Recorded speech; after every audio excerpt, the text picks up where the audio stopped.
Hello बच्चों, कैसे हैं आप सब? I hope you all are doing well. तो आज हम पढ़ेंगे chemical effects of electric current. तो इलेक्ट्रिक करंट हमने अपने पीछे के चैप्टर्स में देखा था कि क्या करंट होता है, कैसे इलेक्ट्रिक करंट फ्लो होता है, राइट? उसके हम अब केमिकल इफेक्ट्स क्या हैं वो आज हम इसमें पढ़ते हैं, right? So let's get into the topic. Electricity is an essential part of modern life. It is one of the most important forms of energy. It provides us with light and heat and operates a variety of machines. It can also power a huge engine of a high-speed electric train and can turn a piece of iron into a magnet. It can also power a huge engine of high-speed electric train and can turn a piece of iron into a magnet. This is not all. There are many more uses of electricity. In previous class, you have learned the heating and magnetic effects of electric current. Now in this chapter, you will learn about the chemical effects of electric current. Right? तो electric current हमने आसपास अपने life में देखा ही है, हर रोज़ हम लोग electricity use करते हैं, राइट? और वो क्या हीट प्रोड्यूस करता है, लाइट प्रोड्यूस करता है, राइट? कई बार क्या साउंड भी प्रोड्यूस होती है किसी किसी केसेस में। तो ये इतनी वेराइटी ऑफ जगह पे क्या इलेक्ट्रिसिटी यूज़ होती है, ठीक है? अभी हम लोगों ने कैसे देखा था कि इलेक्ट्रिक सर्किट से जब करंट पास होता है तो क्या इलेक्ट्रिसिटी फ्लो हुआ, राइट? और इससे क्या होता है, हीटिंग इफेक्ट होता है, मैग्नेटिक इफेक्ट होता है। इस चैप्टर में हम लोग देखते हैं chemical effects of electric current. So let's get into the topic. Electric current और electricity is the flow of electric charge through a conductor. It has various effects on different materials. It flows through the wires from electricity producing plants. This electric current is used up by us for lighting the lamps, playing radios, televisions and for running electrical appliances. Right? तो electric current क्या या फिर electricity basically it is the flow of electric charge. Right? जब भी क्या charge flow करेगा, electrons flow करेंगे किसी भी एक कंडक्टर के थ्रू, तो उसको हम क्या बोलेंगे कि इलेक्ट्रिसिटी फ्लो हो रही है, ठीक है? इसके जो हैं हर मटेरियल्स में से ये बहुत सारे मटेरियल्स में से पास करता है, राइट? और वायर के थ्रू पास करता है, राइट? तो इसके लिए क्या ज़रूरी है, कंडक्टर होना मीडियम को बहुत ज़रूरी है, ऑल राइट? जनरली हम लोग कैसे यूज़ करते हैं यहाँ पे इलेक्ट्रिक करंट को, जैसे लाइट्स को जलाने के लिए, टीवी चलाने के लिए, जो भी हमारे घर में इलेक्ट्रिकल अप्लायंसेस है उसको चलाने के लिए, right? Now let's understand about conductors and insulators. Electricity can only pass through certain materials. The materials that allow electric current to pass through them are called conductors, while those that do not allow electric current to pass through them is called poor conductors or insulators, right? तो ऐसे materials जो अपने through क्या electricity pass होने देते हैं easily, उनको हम बोलते हैं conductors.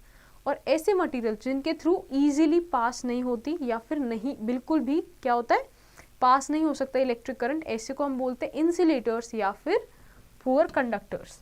Okay, all metals are considered to be a good conductors of electricity, but some metals like gold, silver and copper are able to conduct electricity better than any other metals, right? On the other hand, materials like rubber, plastic, glass and wood are poor conductors of electricity. Both conductors and insulators are very useful in our daily lives, right? तो conductors के कैसे examples हो गए, जैसे gold हो गया, silver, even iron and all these things. Copper बहुत अच्छा conductor है। वहीं पे दूसरी तरफ जैसे rubber, plastic, glass, wood, इन सब में से क्या electricity pass नहीं हो पाती, right? तो इसको हम क्या बोलते हैं, insulators. Now let's get to a question. How will you test whether air is a good or a poor conductor of electricity? ठीक है, so you have to answer this question. Now let's do an experiment to study about conductors and insulators. Okay, so what you will require, you'll require a torch bulb, a dry cell, copper wires and cotton threads. Okay, so what you have to do, connect the positive and negative terminal of the cell to the two terminals of the bulb holder with the help of copper wires.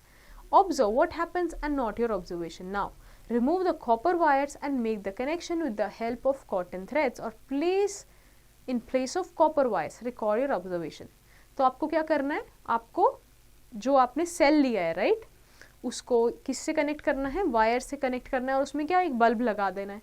आपको अपना observation note करना है कि क्या हुआ, right. अब आपको क्या करना है, वायर्स की जगह आपको क्या थ्रेड यूज करना है, राइट। आपको क्या यूज करना है, थ्रेड यूज करना है, कॉटन थ्रेड। तो आपको फिर वापस से अपना ऑब्जर्वेशन नोट करना है। Now you will observe that in first connection when we were using copper wires the bulb glowed.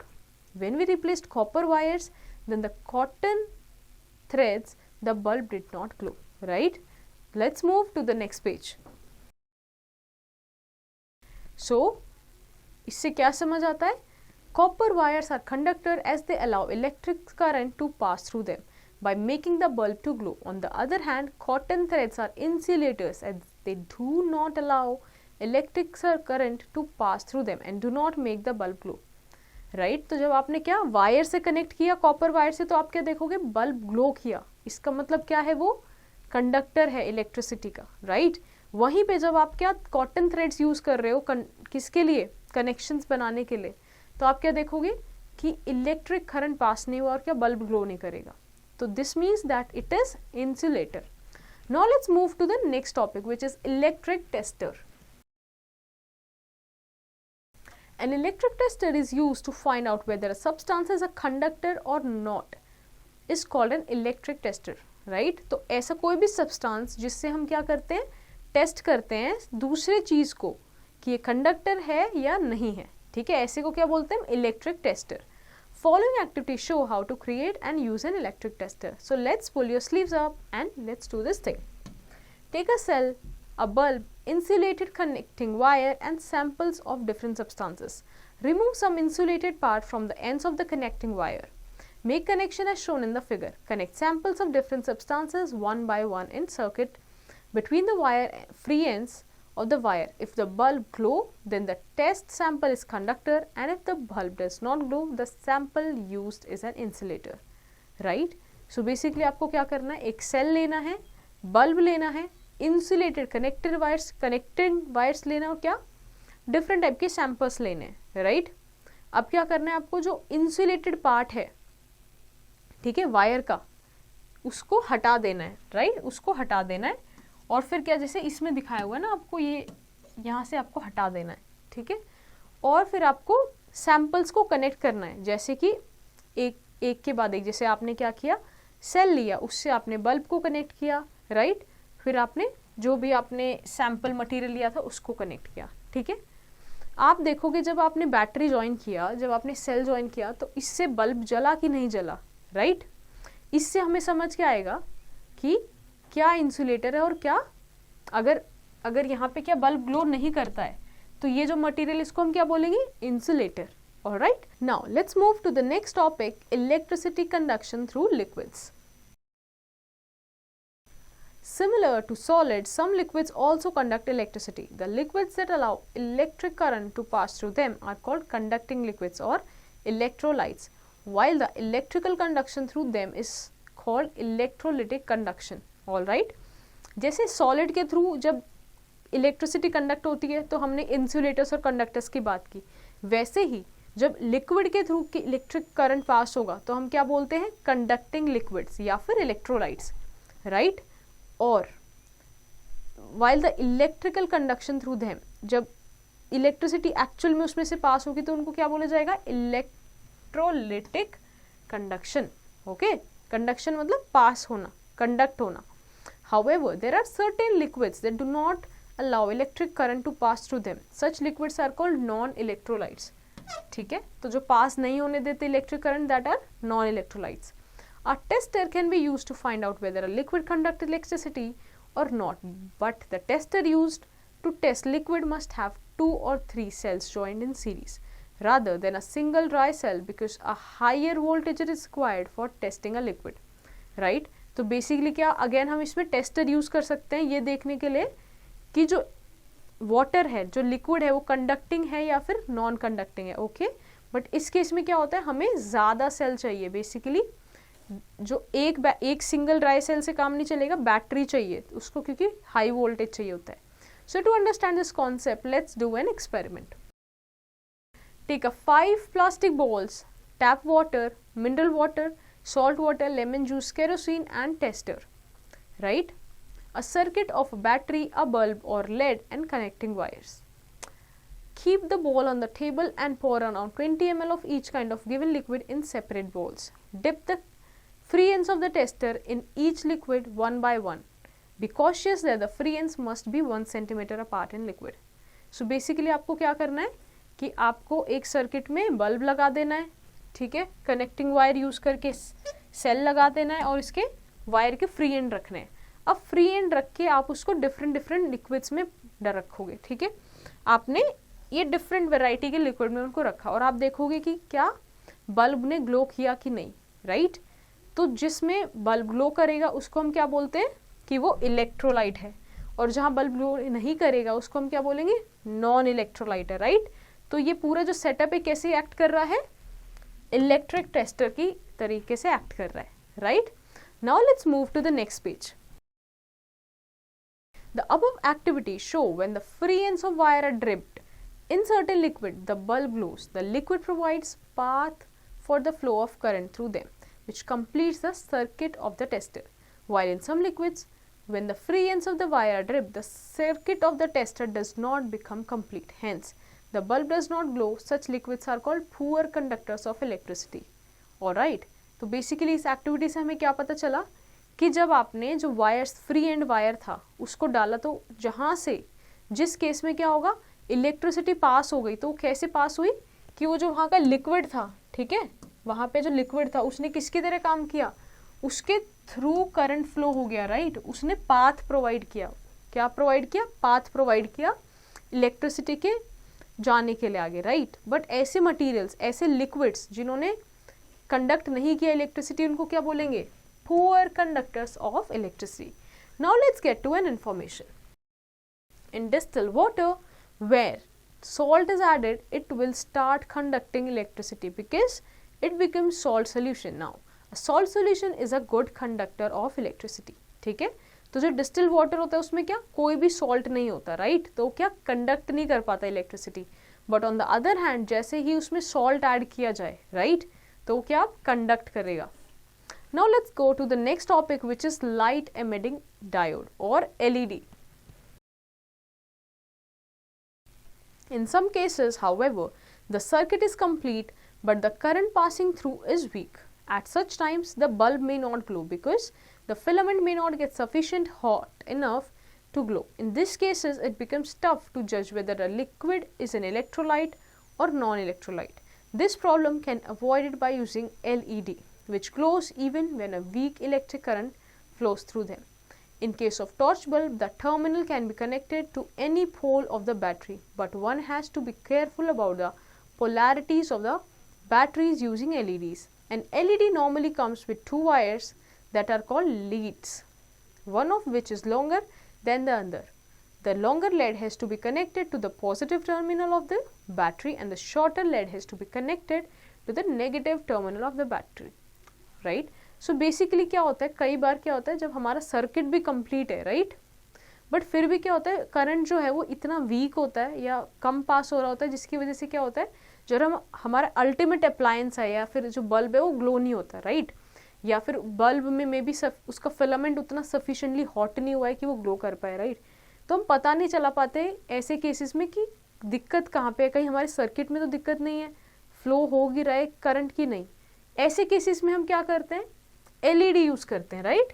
LED use करते हैं जो बहुत ही छोटे वीक इलेक्ट्रिक करंट में भी क्या ग्लो करता है, ठीक है. तो इससे हमें पता चल जाता है कि हमारा circuit is okay. Now these LED has what, two leads. एक इसमें छोटी होती है और एक लंबी होती है, राइट. जो लंबी वाली होती है उसको क्या पॉजिटिव टर्मिनल ऑफ बैटरी से कनेक्ट करते हैं और जो छोटी होती है उसको नेगेटिव टर्मिनल बैटरी से कनेक्ट किया जाता है. Now let's see the testing conductivity of liquids using the magnetic effects of electric current. Okay, we know that the current flowing through a wire produces a magnetic field around it. This produced magnetic field can be detected by using a magnetic compass. The compass needle, which generally points in a north-south direction, gets deflected in the presence of magnetic field. The deflection is seen even when the current flowing through the wire is very weak. Thus, a tester with a magnetic compass is more sensitive than those with a torch bulb or an LED. Right? So basically देखो, जब आपको liquid में conductivity test करनी है तो हम कैसे better use कर सकते हैं? मैग्नेटिक इफेक्ट से. अब इसको देखते हैं कैसे. जब भी किसी वायर से जब क्या करंट प्रोड्यूस होता है तो वो मैग्नेटिक इफेक्ट प्रोड्यूस करता है, और हम इसको कैसे देखते हैं जनरली? कंपास निडल रख के, ठीक है, तो डिफ्लेक्ट होने लग जाती है. कंपास निडल रखते हैं तो वो नॉर्थ साउथ डायरेक्शन से डिफ्लेक्ट होने लगती है. तो इससे हमें क्या पता चलता है कि यहाँ पे मैग्नेट का प्रेजेंस है. क्यों? क्योंकि वो जो निडल है मैग्नेट की उसमें भी क्या थोड़ा मैग्नेट होता है. All right. The deflection is seen even when the current flowing through the wire is very weak. Right. Thus, a tester with a magnetic compass is more sensitive than those with a torch, bulb or LED. Right? तो tester कौन सा better है? Magnetic compass वाला. क्यों? क्योंकि वो ज़्यादा sensitive है as compare to watch LED और torch bulb. All right. Now let's understand this with an experiment. So the aim is to test the conductivity of a liquid using magnetic compass. Okay. अब हमने बात किया कि जैसे जब electricity pass होती है तो क्या मैग्नेटिक इफेक्ट जो है वो दिखने लगता है. तो अब हम इसको टेस्ट करेंगे कैसे? मैग्नेटिक कंपास की मदद से. You will require a cardboard tray of match box, magnetic compass, battery, copper wire, vinegar and beaker और plastic cup. So place the magnetic compass inside a tray of a match box. Wrap an electric wire around the tray in which magnetic compass is placed. Now connect one free end of the wire to one terminal of the battery and let it to another end of the battery be free. Connect one end of the other piece of the wire to the other terminal of the battery. A new tester is formed using the two free ends. Right? So basically आपको क्या करना है कि आपको compass लेना है और उसको मैच बॉक्स के खाली डब्बे में रख के उसके ऊपर से वायर लपेट देनी है. राइट? अब वायर लपेटने के बाद आपने एक सर्किट कंप्लीट करना है, सर्किट बनाना है यूजिंग व्हाट? बैटरी, और उसको किसमें? एक लिक्विड में इमर्ज कर देना ताकि सर्किट कंप्लीट हो जाए. राइट. अब सर्किट कंप्लीट होगा तो यहाँ से जैसे ही इलेक्ट्रिसिटी फ्लो करेगी तो आप क्या होगा? आप देखोगे यहाँ पे डिफ्लेक्शन देखोगे आप. राइट. जो मैग्नेटिक नीडल है उसका डिफ्लेक्शन शो होगा. Now let's move to the next page. So now pour some vinegar in the beaker and dip the two free ends into the beaker. Remember that the end should not be touched. Right? तो जब आपने क्या किया, अपने beaker में vinegar put किया तो आपका सर्किट कंप्लीट हो गया. अब ठीक है. Now you will see a deflection in the compass needle. Right? The deflection in the compass needle shows the conductivity of a liquid. Right? अब डिफ्लेक्शन से हमें क्या पता चला कि जो वाटर है ये क्या कर रहा है? कंडक्ट कर रहा है. ठीक है. ये क्या है? कंडक्टिव है. All right. Now, this is the exercise for you. So, based on your understanding, you have to do this exercise. Okay. Now, let's move to the next topic, which is chemical effects of electric current. Okay. So, what is the actual effect of electric current? If we talk about chemical effects, when electric current is passed through a conducting solution, some chemical changes takes place in the solution along with heating. These chemical changes are caused by the passage of electric current through the solution and hence referred to as chemical effects of electric current. देखो, जब कोई भी solution से conduct करता है क्या electric current pass होता है तो उसमें कुछ ना कुछ केमिकल चेंजेस होते हैं. Right.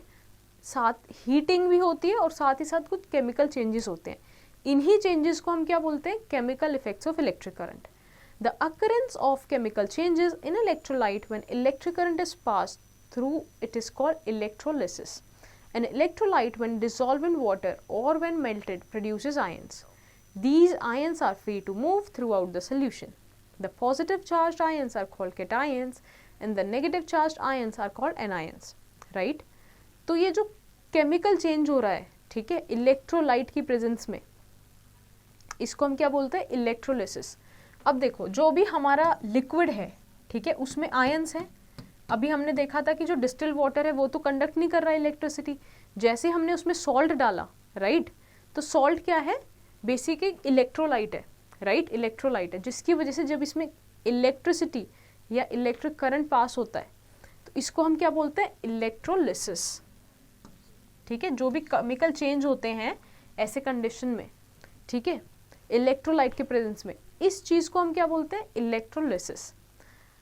When electrolyte when dissolve in water और when melted produces ions, right. तो जो भी हम इलेक्ट्रोलाइट वाटर में डिसॉल्व करते हैं या फिर उसमें मेल्ट करते हैं तो क्या प्रोड्यूस करता है, आयंस प्रोड्यूस करता है। जैसे हमने लेट्स से नमक डाला पानी में तो वो आयंस प्रोड्यूस करेगा, राइट। दो टाइप्स के आयंस प्रोड्यूस करता है, एक जिसको हम बोलते हैं cation that is positively charged and another is anion which is negatively charged. Okay, so let us now explore with the help of a given experiment what actually happens when electric current is passed through a conducting liquid. Okay, so the aim is to observe the chemical effects of current. अब हम देखते हैं जब क्या current pass होगा through what, electrolyte, तो कौन से केमिकल इफेक्ट्स होंगे। You will require 2 discarded cells, sandpaper, salt, insulated connecting wires, battery, water and a beaker. So now carefully take out the carbon rods from the discarded cell, clean the metal cap of carbon rods with sandpaper, connect the wires of battery to the metal cap of the carbon rods. The carbon rods are called electrodes. Pour some water in the beaker and add a teaspoonful of salt to make a salt solution. Immerse the carbon rod in salt solution. Ensure that the metal caps of the carbon rods remain outside the salt solution. Observe the electrodes carefully after a few minutes. तो आपको क्या लेना है, एक used cell लेना है, ठीक है, एक यूज्ड या डिस्कार्डेड सेल लेना है जिसके आपको अंदर ना उसमें ब्लैक कलर का इलेक्ट्रोड होता है, तो वो आपको निकाल लेना है, ठीक है। आप उसको निकाल लोगे और उसको कैसे, पानी में ऐसे इमर्ज कर दोगे, राइट। एक बीकर में पानी लोगे जिसमें सॉल्ट डाल दोगे, जिसकी वजह से वो क्या बन जाएगा, इलेक्ट्रोलाइट। अब उसको क्या करना है आपने कि ये रॉड ले ली और दोनों को आपने किससे कनेक्ट करना है, वायर से कनेक्ट कर दो, एक स्विच बना दो और उसको बैटरी से कनेक्ट कर दो, right. Okay, now after few minutes you will see gas bubbles near the electrodes. This indicates the immersion of certain gases. After some time you may see some deposit on the 2 electrodes. This may also be change in the color of the solution, right. तो आप क्या देखोगे जब आपका ये circuit पूरा हो गया, राइट, तो आप क्या देखोगे कुछ समय बाद कि इलेक्ट्रोड के पास से आपको बबल्स नजर आएंगे, राइट, पानी में बबल्स नजर आएंगे, which shows that, which indicates that there is some emission of gas, कुछ गैस इमिट हो रही है, राइट। साथ ही साथ आपको इलेक्ट्रोड के आसपास आपको कुछ डिपॉजिट होता भी इनके ऊपर नजर आएगा, इलेक्ट्रोड्स के ऊपर, या फिर आप कलर भी चेंज देखने को मिल सकता है। नाउ इससे क्या समझ आया, these changes show the chemical effects of current, right. ये क्या दिखा रहा है कि कैसे केमिकल इफेक्ट्स हो रहे हैं करंट की वजह से। Now let's move to the next page. So in the above experiment all the salt solution act as an electrolyte, right. The electrode connected to the negative terminal of the battery is called cathode, while the electrode connecting to the positive terminal of the battery is called anode, right. When electric current passes through the electrolyte, it dissociates into positive and negative ions. The positive ions or cations travel to the cathode, combine with electrons and are transformed into neutral elements or molecules. The negative ions or anions travel to anode, give up their electrons and transform into neutral elements or molecules. Okay, तो हमें अभी experiment से क्या समझ आया कि जो salt solution है वो कैसे इलेक्ट्रोलाइट की तरह काम करता है, ठीक है। अब देखो हम समझते हैं इस एक्सपेरिमेंट में हुआ क्या। जो इलेक्ट्रोड है, ठीक है, जब आपने जो 2 इलेक्ट्रोड लिए और इनको क्या कनेक्ट किया, अब जब आप इनको कनेक्ट करते हो, राइट, बैटरी के जब नेगेटिव टर्मिनल से किसी भी इलेक्ट्रोड को कनेक्ट करोगे, राइट, लेट्स से ये बैटरी है, इसके नेगेटिव टर्मिनल से करोगे तो ये क्या होगा, कैथोड, राइट, कैथोड। और दूसरा जो इलेक्ट्रोड है जो बैटरी के नेगेटिव नहीं पॉजिटिव टर्मिनल से कनेक्टेड है उसको क्या हम बोलेंगे, एनोड, राइट। तो हम इसको क्या बोलेंगे, एनोड, राइट। तो जैसे ही अब इसमें कंडक्शन शुरू होता है, राइट, जैसे ही इसमें क्या इलेक्ट्रिसिटी पास ऑन होने लगती है तो क्या होता है, जो भी यहाँ पे लिक्विड होता है, इलेक्ट्रोलाइट होता है, वो डेसोसिएट होने लगता है, किसमें, पॉजिटिव और नेगेटिव आयंस में, दैट इज कैटायंस और एनायंस में, राइट। तो यहाँ पे पॉजिटिव और नेगेटिव आयंस आ गए, अब क्या होता है कि सिंस हमने देखा ये क्या है, कैथोड है, राइट, मतलब इसमें नेगेटिव चार्ज है, तो यहाँ पे क्या होता है, इसके आसपास पॉजिटिव वाले जो आयंस होते हैं वो इकट्ठा होने शुरू कर देते हैं। वैसे ही वाइस वर्सा क्या, एनोड के पास नेगेटिव वाले आयंस इकट्ठा होना शुरू कर देते हैं, राइट। तो ये क्या है, केमिकल चेंजेस हैं जो हम देखते हैं। Now let's read about a scientist William Nicholson. He was the first scientist to produce a chemical reaction by flowing electric current through water. He had shown that if electrodes are immersed in water and the current is passed through them, the water breaks up into constituents, that is oxygen and hydrogen. Oxygen is released on the electrode connected to the positive terminal of the battery, while hydrogen is released on the other electrode. Therefore, he is known as to have discovered the process of electrolysis of water. तो electrolysis of water किसने discover किया था, William Nicholson ने, right. इन्होंने बताया था कि जैसे ही जब हम इलेक्ट्रो को इमर्ज करके वाटर में इलेक्ट्रिक करंट पास करते हैं तो क्या होता है, जो वाटर होता है वो दो कॉन्स्टिट्यूएंट में ब्रेक कर जाता है, ठीक है, ऑक्सीजन में और हाइड्रोजन में। ऑक्सीजन जब रिलीज होती है तो वो किस पे, पॉजिटिव टर्मिनल पे ऑक्सीजन रिलीज होने लगती है इलेक्ट्रोड के, और नेगेटिव टर्मिनल पे क्या, हाइड्रोजन रिलीज होती है। तो इन्होंने हमें इस चीज के बारे में बताया था, right. Now in electrolysis the entire arrangement of electrodes, electrolyte and vessel containing them is called electrolytic cells और अ वोल्टमीटर, राइट। जो अभी हमने पूरा कनेक्शंस पढ़े वो एक्चुअली है क्या, उसको हम बोलते हैं इलेक्ट्रोलिटिक सेल्स, ठीक है, या फिर voltmeter. Electrolysis is an important process and is used for many industrial applications.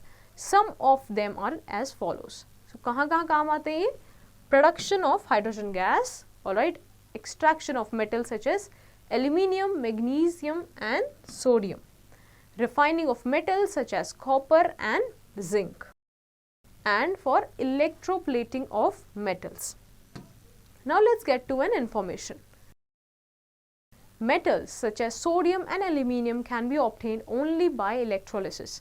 Sodium is obtained by the electrolysis of molten sodium chloride, while aluminium is extracted by the electrolysis of molten aluminium oxide mixed with another aluminium compound called chirolite at 950 degree Celsius, right। तो ऐसे कई सारे ऐसे कौन कौन से metals हैं जैसे सोडियम और एल्यूमिनियम है, वो इलेक्ट्रोलिसिस की मदद से क्या सेपरेट किए जाते हैं, राइट, प्योर फॉर्म में लेके आए जाते हैं। जैसे कि अगर हम सोडियम की बात करें तो सोडियम में मोल्टन जो सोडियम क्लोराइड होता है, ठीक है, या फिर एल्यूमिनियम जो होता है जब उसको एक्सट्रैक्ट करते हैं मोल्टन एल्यूमिनियम ऑक्साइड, उसको क्या मिक्स करते हैं हम एल्यूमिनियम कंपाउंड के साथ जिसको कायरोलाइट बोलते हैं 950 डिग्री सेल्सियस पे, और फिर हम उसको कैसे सेपरेट कर पाते हैं using electrolysis. Now let's read about electroplating. Electroplating is a common application of electrolysis. In fact, it is a process by which a layer of one metal is deposited over another metal by the passage of electric current. So basically electroplating क्या होता है, electroplating basically एक application है किसकी, electrolysis की। यहाँ पे क्या होता है, एक metal के ऊपर दूसरा metal deposit किया जाता है। In the process of electroplating, the metal to be plated is made the cathode, negative electrode, and the metal which is to be coated is made the anode, right। तो जिसको coat करना है, right, जिसके ऊपर plating करनी है उसको क्या बनाया जाता है, cathode, that is negative electrode.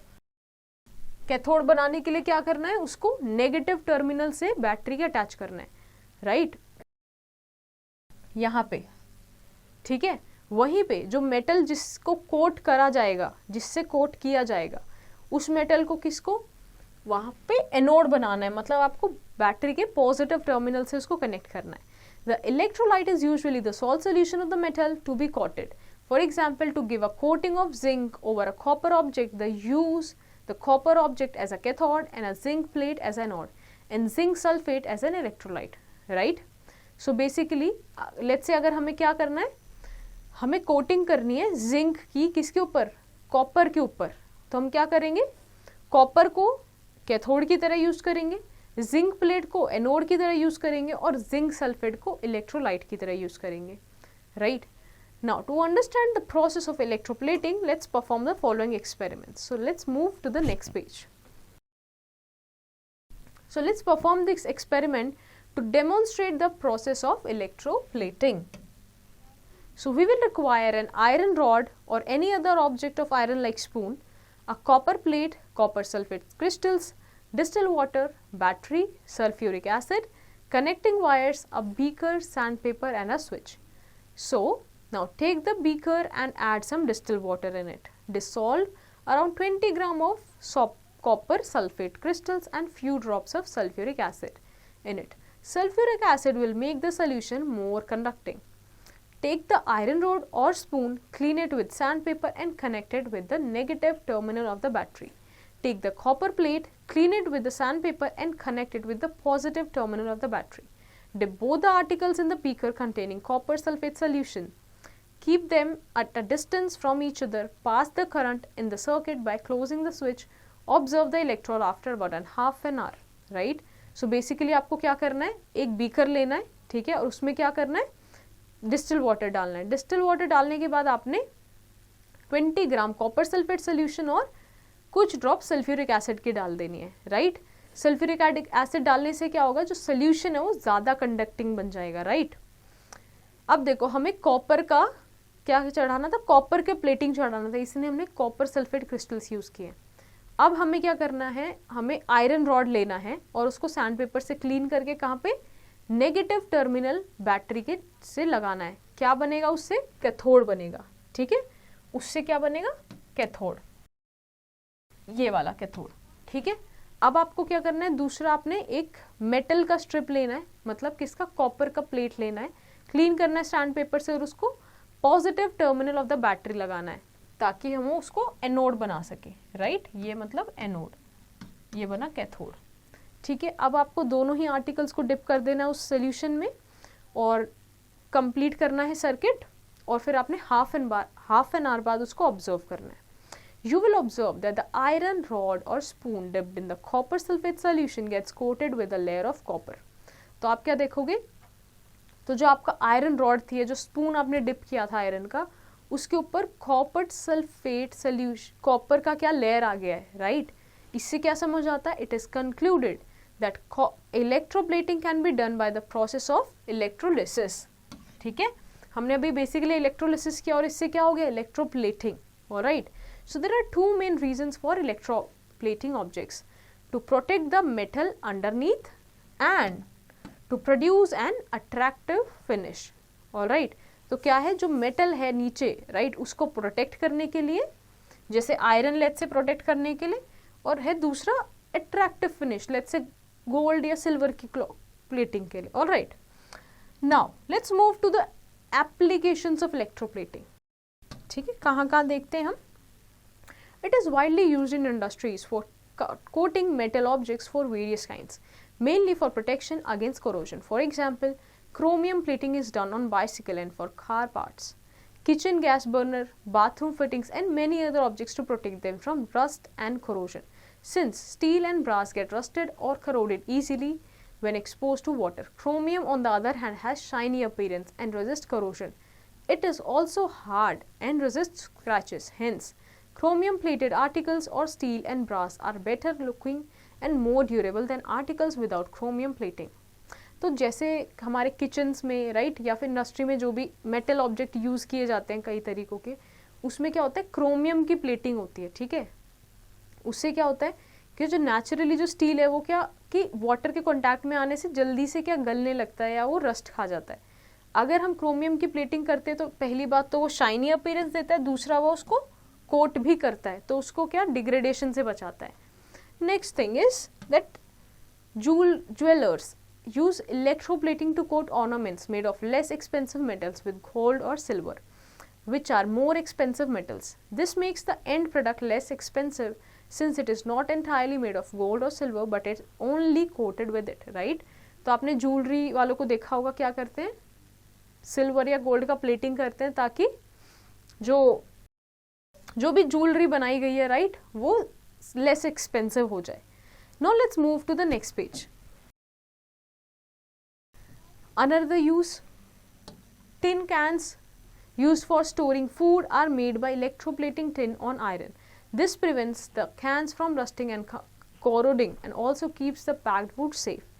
Okay, so जो टिन कैंस होती हैं उसको भी क्या इलेक्ट्रोप्लेट किया जाता है, एक्चुअल में वो किसकी, आयरन की है, ताकि क्या फूड रस्ट ना, फूड को बेसिकली अच्छा रख सके या कोरोड ना हो और रस्टिंग ना हो उस मटेरियल की.